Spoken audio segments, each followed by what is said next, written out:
"Security! She has my bracelet!" The accusation echoed through a store she built with her own hands. In seconds, Alana Hill went from businesswoman to suspect, from pride to public shame. But what they didn't know, what the cameras were still recording, was the moment the truth turned. When the footage played, Atlanta stopped breathing. And by the end of that day, the woman they tried to humiliate would own every headline. Stay with us. Because what begins as an accusation ends in an awakening. Where in the world are you watching from tonight? Drop your city in the comments. Have you ever been doubted in a room you built yourself and had to prove your worth with grace instead of rage? Because when they called her a thief in her own store, they didn't just question her honesty, they revealed their own. And by the time the truth surfaced, the world finally saw what power looks like when it refuses to apologize for shining. The morning light spilled over Buckhead like liquid gold, sliding down mirrored windows and the polished hoods of imported cars. The Sparkle District woke slowly, with the hum of soft jazz leaking from boutique speakers and the scent of espresso mingling with designer perfume. Beneath the gleam and glitter, Hill and Sage fine jewelry stood with understated grace, a single black awning between two giants. Its brass lettering caught the sun with quiet defiance, like a whisper refusing to bow to a shout. Inside, the world softened. The air smelled faintly of sandalwood and champagne. Velvet trays lined the counters, each one holding pieces so delicate they seemed to breathe. Rings shaped like raindrops, earrings that caught the light like truth, and necklaces that looked spun from dreams. Behind it all stood Alana Hill. Her reflection in the display glass was a study in composure. Copper-toned skin, luminous even in the morning haze, a white silk blouse tucked into tailored black slacks, a slim gold bangle at her wrist, the first piece she ever designed. She ran her fingers lightly along a diamond pendant, adjusting it by a millimeter. Details mattered. They always had. Her grandmother used to say, "Perfection isn't in the sparkle, it's in the stillness before it." And Alana lived by that. From the outside, she fit seamlessly into the luxury of it all. But those who looked closer saw something deeper, an elegance earned, not inherited. Every stone, every sale, every sleepless night spent sketching under a single lamp had led here. A black woman owning a jewelry house in one of the most exclusive zip codes in the South wasn't just success. It was a quiet revolution wrapped in velvet and light. She checked the time. 10 minutes until the private showing. Her business partner, Sage Lewis, was running late again, though she could already hear his laughter in her mind, a baritone mix of charm and chaos. She smiled to herself, smoothing the front of her blouse. The day ahead was meant to be simple. A new client, a potential partnership, maybe even a feature in modern luxe. She didn't yet know that before sunset, her grace would be tested, her patience stretched, and her name, the one engraved on the door, called into question by someone who believed ownership had a color. As the door chimed, Alana looked up, her smile ready, posture flawless. Sunlight followed the first guest through the glass, scattering tiny rainbows across the showroom floor. For a heartbeat, everything shimmered, the jewels, the air, even the certainty in her chest. And then, faint but sharp as a crack in glass, came the first sound of doubt. The door chimed again, and this time the sound carried familiarity. Sage Lewis swept in like he owned the air around him, navy suit, crisp white shirt, and a golden watch that glinted every time he moved. His blonde hair was perfectly tousled, as if the wind had collaborated with intention. "Tell me I'm not late," he said, flashing a grin that could charm a boardroom or a camera lens. Alana gave him a look over the top of her glasses. "You're always late, Sage. You just make it look fashionable." He chuckled, dropping his briefcase behind the counter. "It's part of the brand. They worked in rhythm, an unspoken choreography of two people who had built something out of trust. He adjusted lighting over the center display while Alana arranged the final tray of diamonds under the glass. Their movements were fluid, refined, precise. Outside, the street hummed with the rhythm of privilege, valet engines idling, heels on marble, laughter that sounded rehearsed. Inside, everything glowed in soft restraint. The private showing was set for 1 o'clock. Camille D'Arcy. The name alone carried a scent of entitlement. Her family's real estate empire stretched from Palm Beach to the Hamptons, and her face had graced enough charity gala covers to be both admired and quietly feared. Alana had prepared the collection herself. Rare pink sapphires, custom settings, craftsmanship that spoke without shouting. She wasn't nervous, just alert. People like Camille always came with noise, and in her store, silence was elegance. At exactly 1, the glass door opened, and Camille floated in as if the ground itself deferred to her. She was tall, every inch sculpted into performance, white suit, diamond heels, and a perfume so sharp it could cut. Her assistant trailed behind, arms full of designer bags, posture bent from invisible weight. "What a quaint little space," Camille said, her voice sugar-dipped acid. "I almost missed it between Cartier and Tiffany." Sage stepped forward with a practiced smile. "Welcome to Hill and Sage. We're honored to have you." But Camille's attention had already shifted, to Alana, standing behind the counter. Her eyes swept over her slowly, assessing, deciding.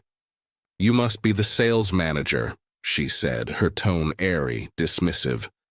"Be a dear and bring out the champagne before we begin." Alana didn't blink, didn't frown. She simply smiled, her voice smooth as silk. "Of course," she said, stepping out from behind the counter. "But first, allow me to introduce myself." The pause was intentional, quiet thunder. "I'm Alana Hill, the owner." For a heartbeat, silence reigned.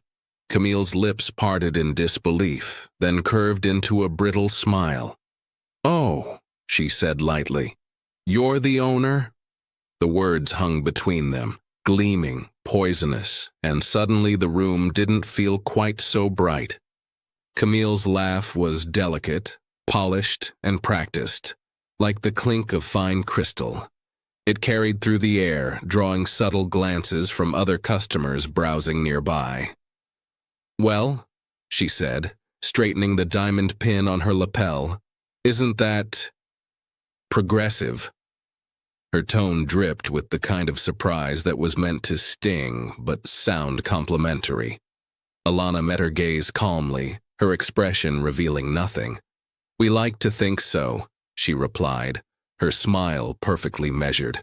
She motioned toward the central display case where sunlight fractured through a cascade of gems, scattering color across the marble floor.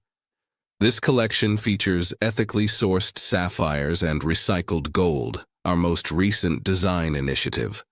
Camille hummed as if mildly amused, tapping a manicured finger against the glass. "How quaint. I suppose sustainability is trendy now."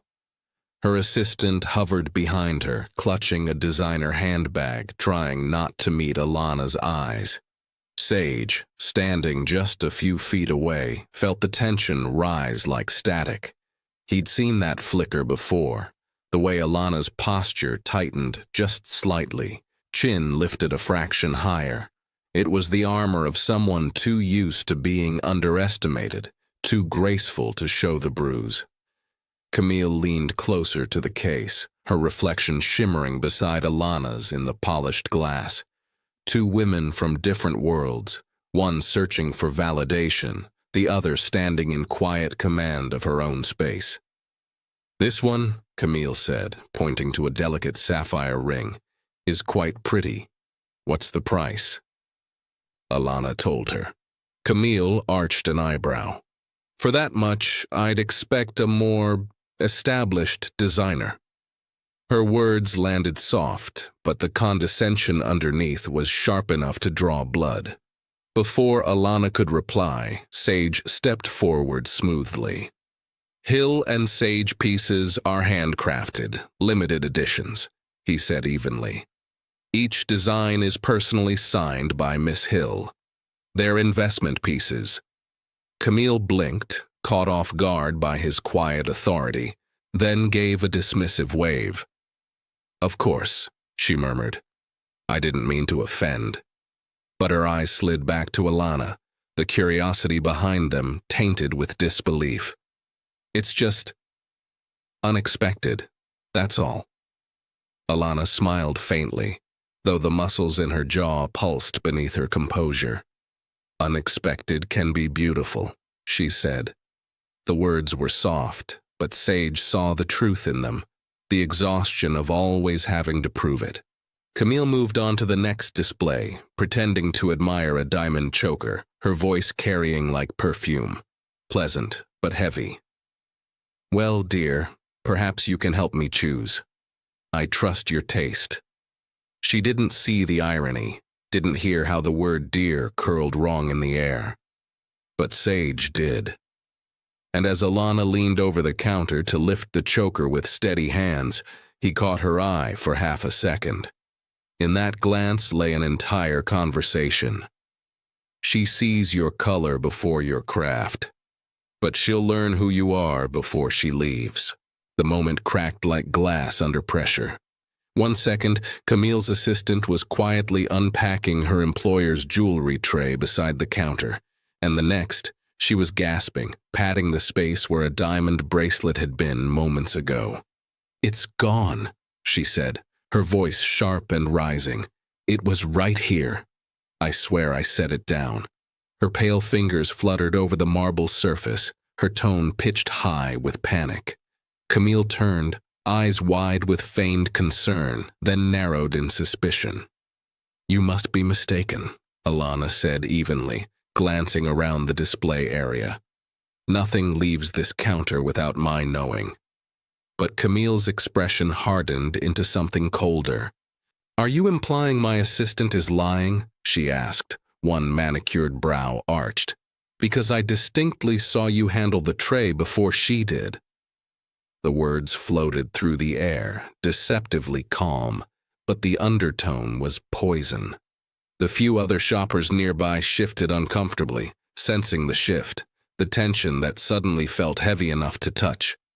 Alana stood still, poised, her hands clasped in front of her. "I touched the tray," she said softly. "Not your bracelet." Camille tilted her head, eyes sharp. "No offense, of course," she began, her voice slicing through the room. "But it's always the ones who handle the product too much, isn't it?" The statement landed like a slap, the kind meant to bruise beneath the surface. For a heartbeat, no one breathed. Even the soft hum of the showroom lights seemed to fade.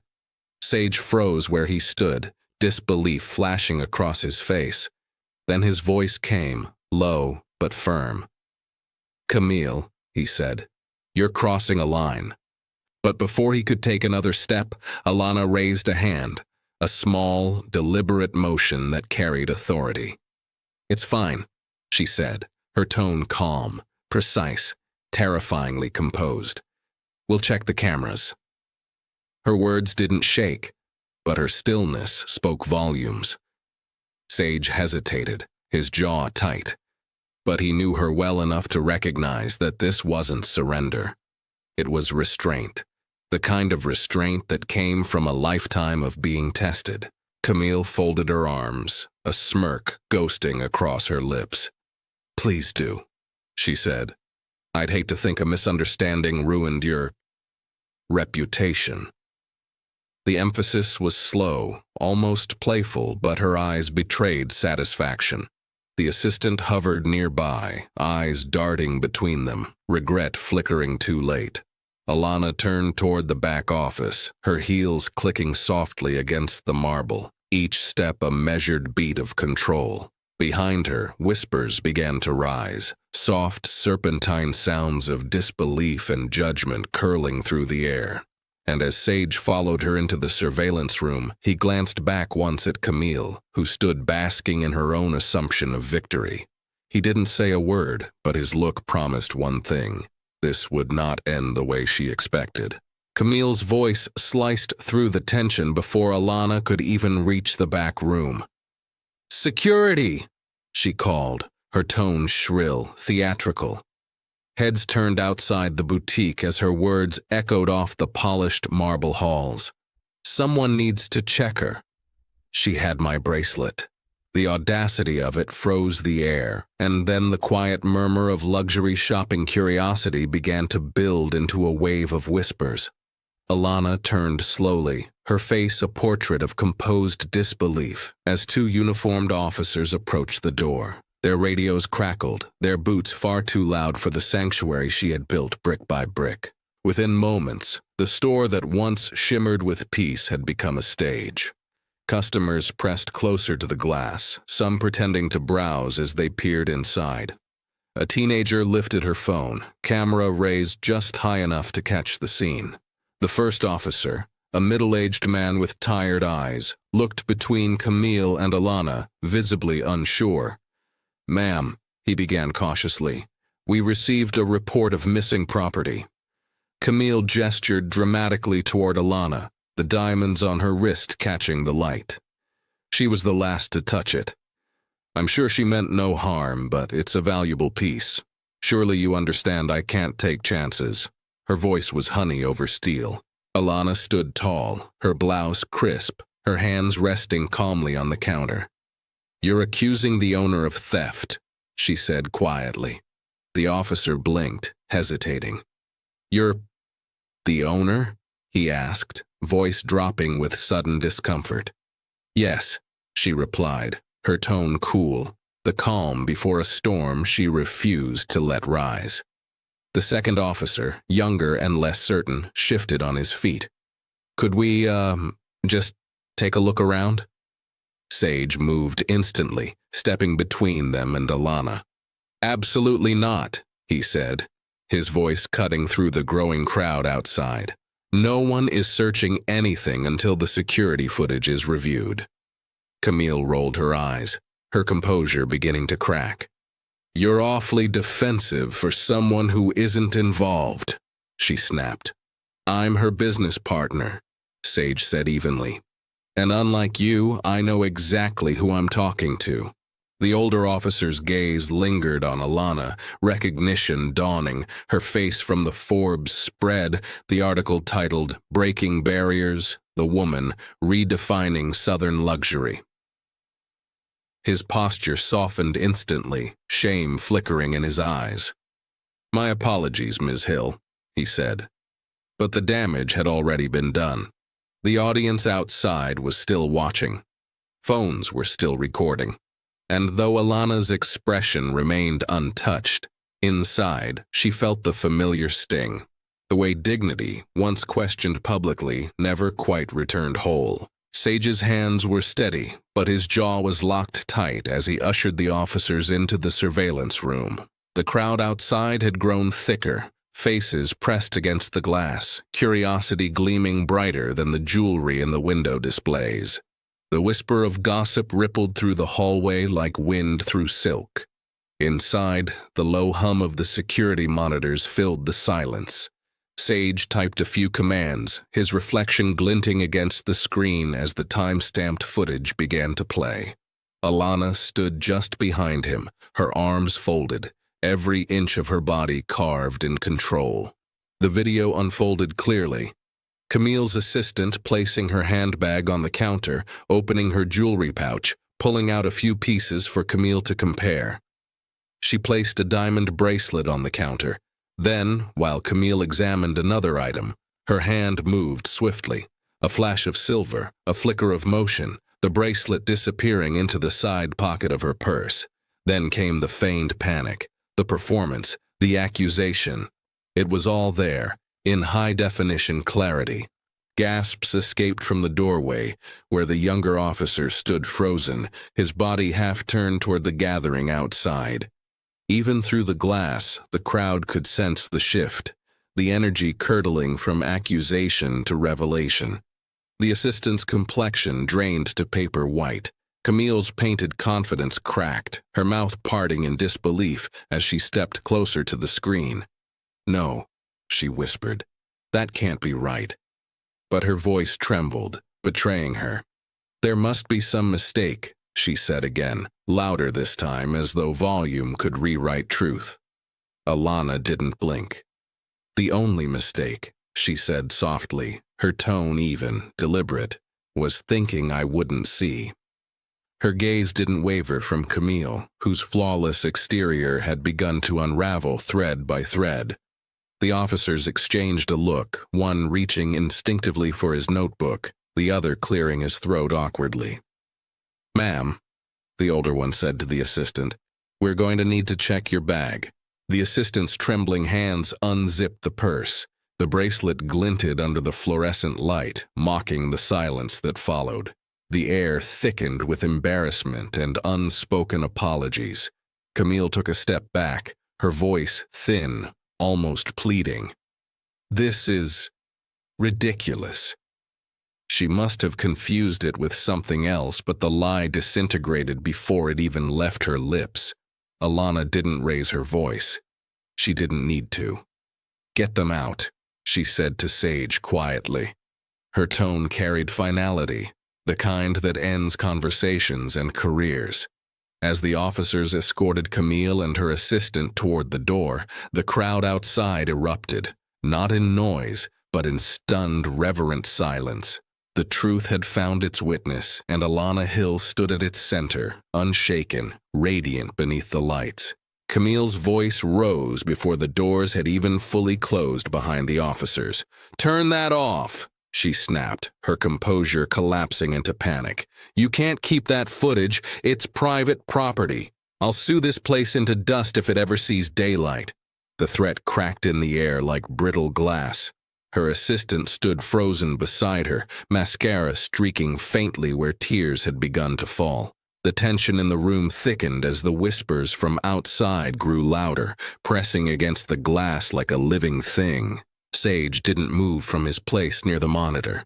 His expression was unreadable, calm in the way only those who've reached the edge of fury could be. Alana took a step forward, her heels clicking softly against the marble, her voice steady and low. "You came into my store," she began, each word deliberate, "and accused me of theft in front of strangers, in front of cameras, in front of my staff." She folded her arms, the movement controlled but charged with quiet authority. "And now," she continued, her eyes locking onto Camille's, "you'll learn what stolen dignity looks like returned." Camille's lips parted, her anger faltering into disbelief. "You wouldn't dare," she whispered, though even she didn't sound convinced.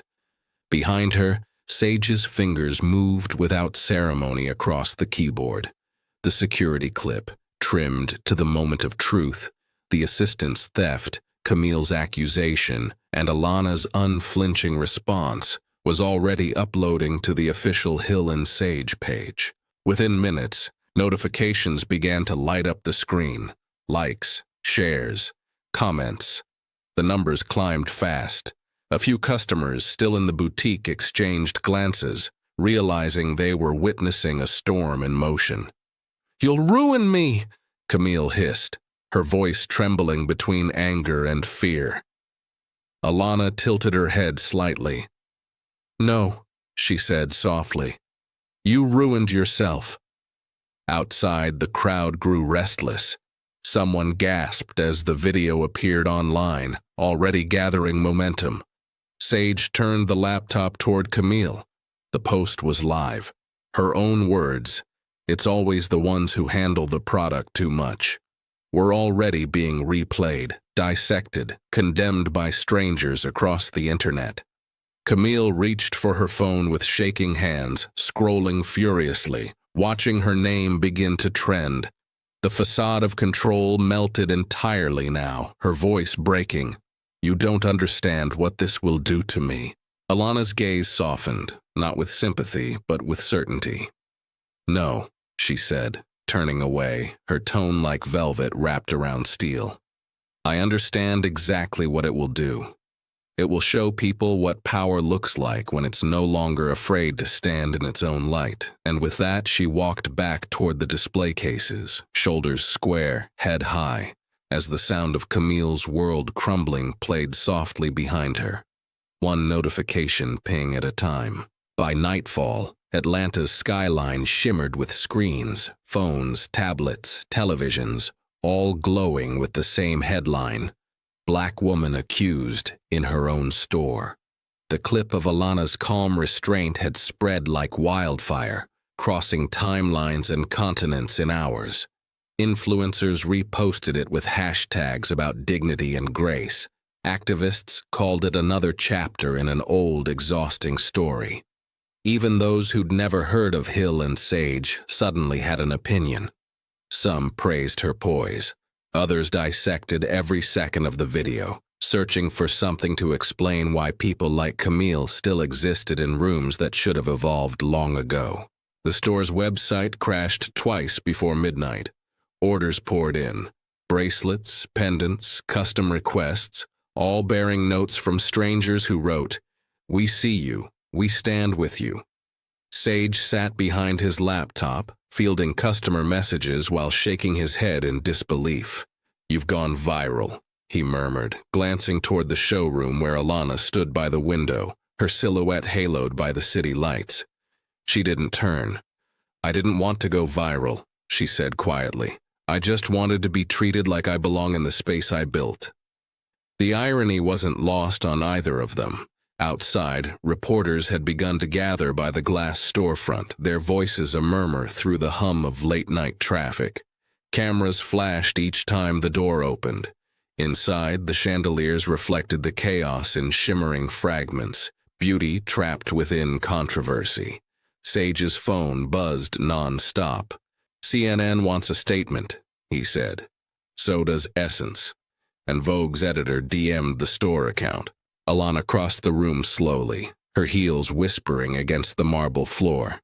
"No statements," she said simply. "No interviews. The jewelry speaks for itself." She turned a necklace display toward the window, adjusting the light so that it caught the diamond perfectly. "People will forget the word, Sage, but they'll remember what they felt watching me stay still while the world watched me break." Across town, Camille D'Arcy's name was trending for all the wrong reasons. Brand collaborations vanished overnight. PR teams scrambled to issue statements about values and integrity. Screenshots of her previous scandals resurfaced, receipts long buried until now. Even her assistant had deleted her social accounts. By morning, Camille would be unreachable, her empire of pretense collapsing beneath the weight of her own arrogance. Inside Hill and Sage, Alana dimmed the lights. The glow softened to gold, wrapping her in quiet victory. Outside, the cameras still flashed, hungry for another sound bite, another quote. But Alana Hill, calm, steady, and unshaken, gave them none. Her silence, as always, spoke louder than any press release ever could. The city outside her window had gone quiet, but inside the studio, the world still shimmered in shades of gold and graphite. The hum of the desk lamp filled the silence, its light spreading across an unfinished sketch of a pendant shaped like a rising sun. Lines crossed delicately, half complete, waiting for the right moment to be finished. Alana leaned back in her chair, her eyes tracing the design but seeing something else. Her grandmother's hands, weathered and sure, polishing a ring on the front porch decades ago. The old woman's voice still lived in Alana's head, gentle yet firm. "When they dim your light, baby, you polish it brighter." On the desk beside the sketches sat that same photograph, her grandmother in her Sunday hat, smile strong enough to survive anything. Alana reached out and touched the edge of the frame, her fingertips brushing the glass. She wondered what her grandmother would think if she could see her now. Her face on every feed, her story dissected and shared by people who didn't even know her name last week. Pride, maybe, but also sadness that such lessons still had to be taught. The studio door opened softly behind her. Sage's reflection appeared in the window before his voice filled the room. "You handled that like art," he said quietly. He moved closer, stopping by the table, his blue eyes studying her with the kind of care that comes from years of standing beside someone through storms. Alana gave a small smile, but it didn't quite reach her eyes. "It wasn't art," she murmured, picking up a pencil and turning it between her fingers. "It was restraint." The word lingered in the air, heavier than it should have been. "Every time I stay silent," she continued, her voice low, "I remember who paid for that silence before me. My grandmother, my mother, women who couldn't afford to speak without losing everything." She looked up at him then, her expression softer now.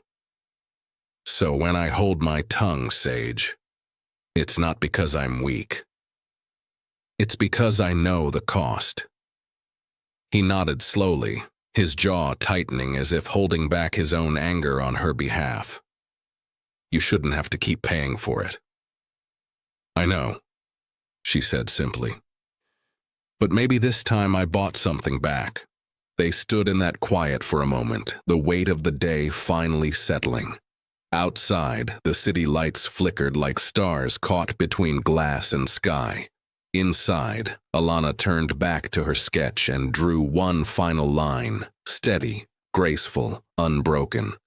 By dawn, the story had twisted again.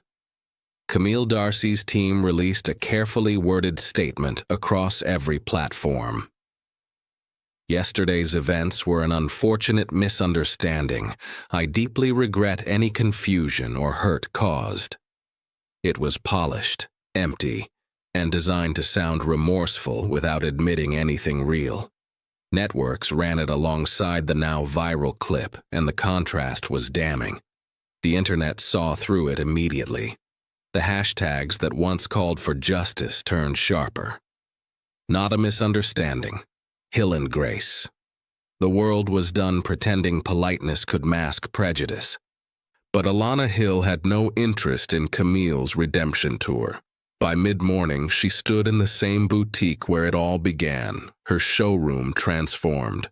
The press had been invited, not for a rebuttal, but a rebirth.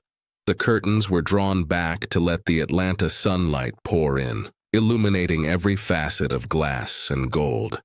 Cameras lined the edges of the room, their lenses waiting for another viral quote, another spark of grace turned to power.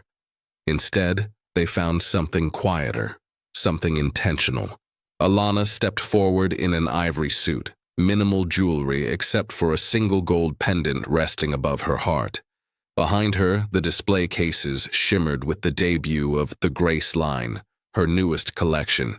Each piece told a story, not of wealth, but of worth. Rings named Courage, bracelets called Still I Rise, necklaces shaped like open hands, and hearts reborn from flame. They weren't just ornaments, they were reminders of every woman who'd ever been talked over, doubted, or dismissed, and kept building anyway. When she spoke, her voice was calm, deliberate, and almost intimate, as if addressing not the cameras, but the women who would one day wear her designs. "This isn't about revenge," she said. "It's about recognition. For every woman who's ever had to smile through insult, who's had her expertise mistaken for her presence, who's been told she doesn't belong, I made this for you." The room was still, save for the soft hum of cameras recording every word. Reporters lowered their pens, caught off guard by her serenity. She didn't mention Camille's name once. She didn't have to. The truth had already done the talking. As flashes went off, Sage stood near the back, arms crossed, watching her command the room with a composure that didn't need defense.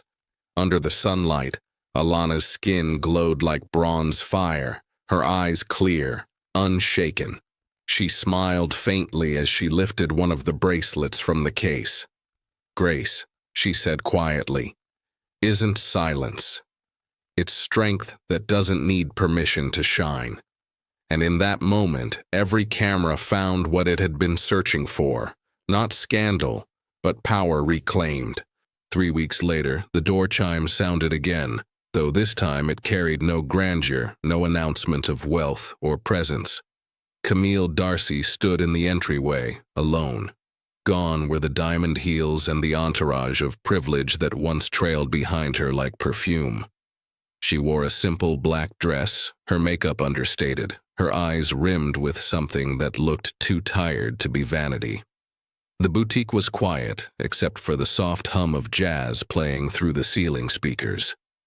The same walls that once echoed with accusation now glowed with warmth and quiet strength. Alana looked up from the counter where she'd been reviewing sketches for her next collection.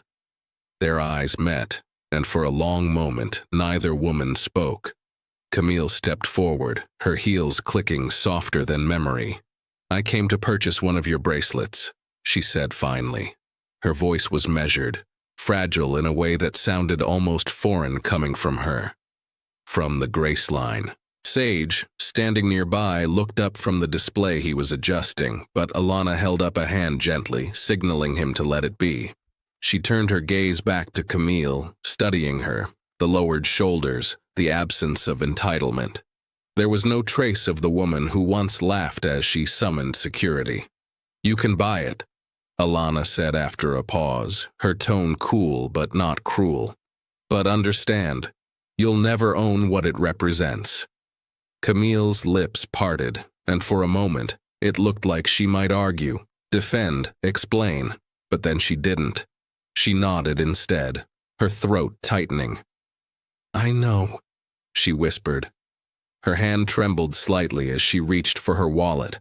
Alana wrapped the bracelet herself, a gold bangle etched with the word grace in delicate script, and placed it in the white hill and sage box. She slid it across the counter, her movements calm, unhurried.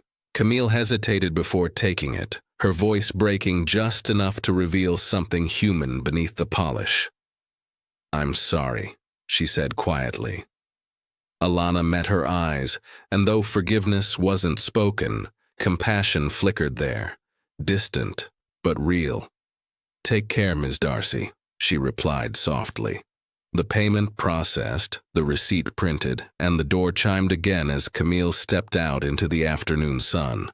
Outside, a small group of women who had once gathered in protest stood silently, their signs lowered, their faces soft with quiet respect. A few clapped as Camille walked past, not for her, but for the woman inside who had rewritten the ending. Sage came to stand beside Alana as she watched from the window. "That's closure," he murmured. She shook her head, eyes still on the door. "No," she said, "that's evolution." The day faded slowly, the last streaks of sunlight pouring through the front windows of Hill and Sage like molten gold. The boutique was quiet now, emptied of customers and cameras, its air filled only with the faint scent of jasmine and the soft hum of the city beyond the glass. The storm had passed, the noise had settled, and what remained was stillness, a kind that didn't feel empty, but earned. Alana stood behind the main counter, sleeves rolled up, a white cloth in her hand. She moved in slow, deliberate circles, polishing a single gold bangle until it gleamed beneath the dimmed lights. The grace line shimmered in the background, each piece glowing as though it held a story inside it, which, in a way, it did. Women still came from across the country to buy them, not just for the craftsmanship, but for what they represented: strength, worth, grace reclaimed. But tonight, there were no interviews, no press, no headlines. Just Alana, her reflection glinting faintly in the glass as she lifted the bracelet and inspected it one last time. Her smile was small, almost imperceptible, but it carried the weight of everything she'd endured: the humiliation, the restraint, the redemption.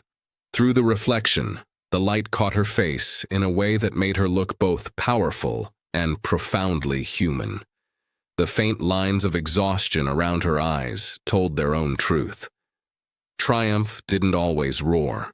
Sometimes it simply exhaled. She placed the polished bangle on a velvet tray, aligning it with quiet precision, then reached for the brass door sign. The click of metal against glass echoed softly as she flipped it from open to closed. She lingered there for a moment, gazing out at the darkened street beyond, the same street where strangers had once crowded to witness her humiliation, then her vindication. Now it was empty. Only the faint reflection of city lights shimmered on the windows, mingling with her own. "They can question my place," she whispered to herself, her voice calm, steady, and sure. "But they can never take it." Sage's laughter drifted faintly from the back room as he finished locking the office. The sound was warm, familiar, grounding. Alana smiled again, tracing a fingertip over the glass counter one last time. The lights dimmed, leaving only the soft glow of the display cases behind her. A constellation of gold and diamonds against the dark. And as the camera slowly panned across them, her voice lingered, gentle and resolute. Because sometimes power isn't in proving who you are, it's in never forgetting it. If you liked this story, share it. Someone out there has been accused, dismissed, or doubted in a space they earned, and needs to see what dignity under pressure really looks like. Because grace isn't silence, and calm isn't compliance. Comment below if you've ever had to stand still while the world questioned your worth, and let the truth speak louder than your defense. Thanks for watching. If you enjoyed this video, give it a like, drop a comment, and share it with a friend. And don't forget to subscribe to Black Stories Untold for more stories that uncover hidden struggles, celebrate strength, and remind us that every voice matters.